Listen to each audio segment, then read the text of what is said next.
महाराज मनु कहते हैं कि कहाँ से क्या ग्रहण करना चाहिए। यह श्रद्धान शुभांग विद्याम ददिता वरादपि अंत्यादपि परम धर्म स्त्री रत्नम दुष्कुलादपि। श्रद्धा सहित अपनी तुलना में नीच व्यक्ति से भी श्रेष्ठ विद्या को सीख लेना चाहिए। चांडाल से भी उत्कृष्ट धर्म को प्राप्त कर लेना चाहिए। नीच कुल में उत्पन्न शुभ लक्षण वाली अगर कन्या हो तो उस कन्या रत्न को विवाह हेतु ग्रहण कर लेना चाहिए।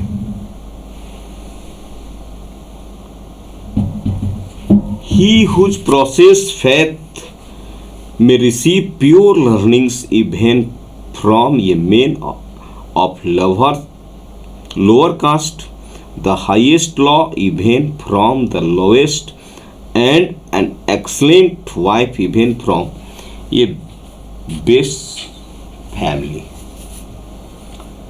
आप कहेंगे इसका उदाहरण, इसका उदाहरण है लक्ष्मी जी की आरती कभी आपने किया है? तू पाताल बसंती तू ही शुभ दात्री, जय लक्ष्मी माता।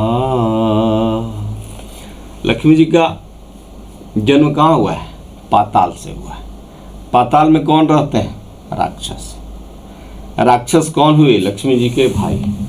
लेकिन लक्ष्मी में सब गुण था तो लक्ष्मी को किसने ग्रहण किया? भगवान विष्णु ने। ठीक। अब आप कहेंगे क्या अपवाद है? भगवान कृष्ण की एक पत्नी थी जामवंती, जो बंदर की बेटी थी, लंगूर की बेटी थी, जामवंत की बेटी थी। उसमें सुलक्षण गुण थे तो महाराज श्री कृष्ण ने स्वीकार कर लिया।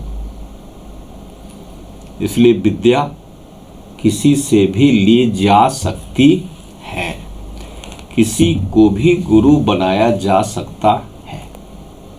एक घटना में सुनाता हूं। रावण का प्राणांत हो रहा था।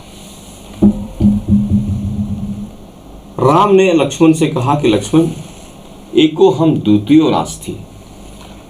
रावण अब प्राण त्याग रहा है, इसलिए जाकर उससे तुम कुछ शिक्षा ले लो, धर्म की शिक्षा, राजनीति की शिक्षा ले।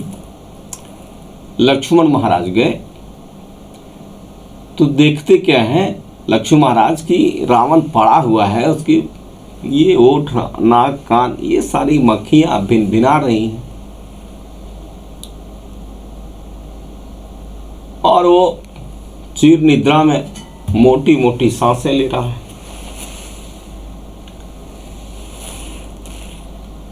तो लक्ष्मण महाराज गए और रावण के माथा की तरफ खड़ा हो गए। रावण ने कोई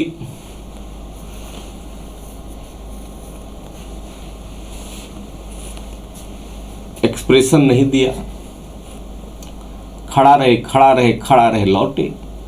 राम जी ने पूछा कि रावण से कुछ सीखा? लक्ष्मण जी ने कहा कि नहीं। राम जी समझ गए, बोले कहाँ तुम थे, कहाँ बैठे, कहाँ खड़ा हुए, प्रणाम पाती किया?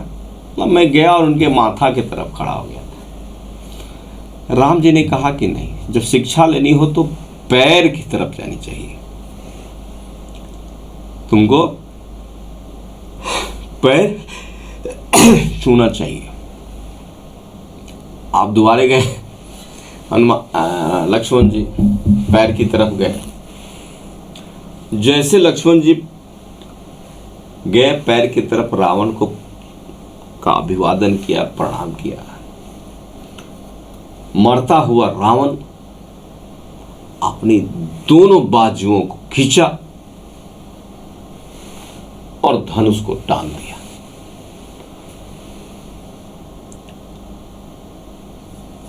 लक्ष्मण जी भागे, जान बचाए,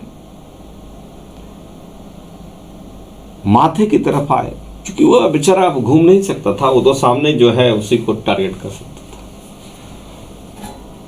तो लक्ष्मण ने कहा कि महाराज रावण जी, हमारे भैया ने आपके पास भेजा है ज्ञान लेने के लिए, तो आप बाण लेकर के मेरे ऊपर तैयार हो जाते हैं। रावण ने कहा कि बस इसी के लिए तो आपके भैया ने भेजा है। यह राजनीति है कि कभी भी शत्रु के सामने प्रत्यक्ष खाली हाथ नहीं जाना चाहिए।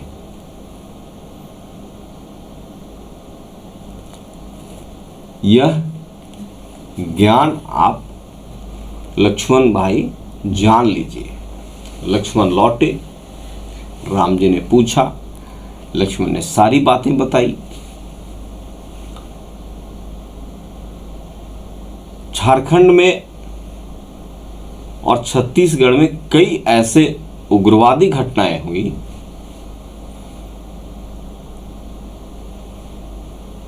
जिसमें पुलिस वाले मारे गए, सुरक्षा बल मारे गए। अगर सुरक्षा बलों को ये घटना की जानकारी होती कि कभी भी शत्रु के पास, चाहे वह मरा हुआ क्यों ना हो, खाली हाथ या असावधानी से नहीं जानी चाहिए, तो सुरक्षा बल हताहत नहीं होते। उग्रवादियों ने क्या किया था? उग्रवादियों ने मरे हुए डेड बॉडी में बम बांध दिया। सुरक्षा बलों को लगा कि मरा हुआ डेड बॉडी है, उसमें क्या होगा, जैसे वे गए बटन दबा दिया और सुरक्षा बल हताहत हो गया। तो अगर आपको सिक्योरिटी समझनी है तो दुर्गा जी के चरित्र को समझना पड़ेगा। राजनीतिक समझनी है तो रावण, कृष्ण और राम के कैरेक्टर को समझना पड़ेगा। ऐसे कैरेक्टर की कथाएं आपको दुनिया के किसी पंथ में नहीं मिलेगी, दुनिया के किसी धर्मशास्त्र में नहीं मिलेगी, जो भारत के धर्मशास्त्रों में मिलेगी, जो सनातन के धर्मशास्त्रों में मिलेगी।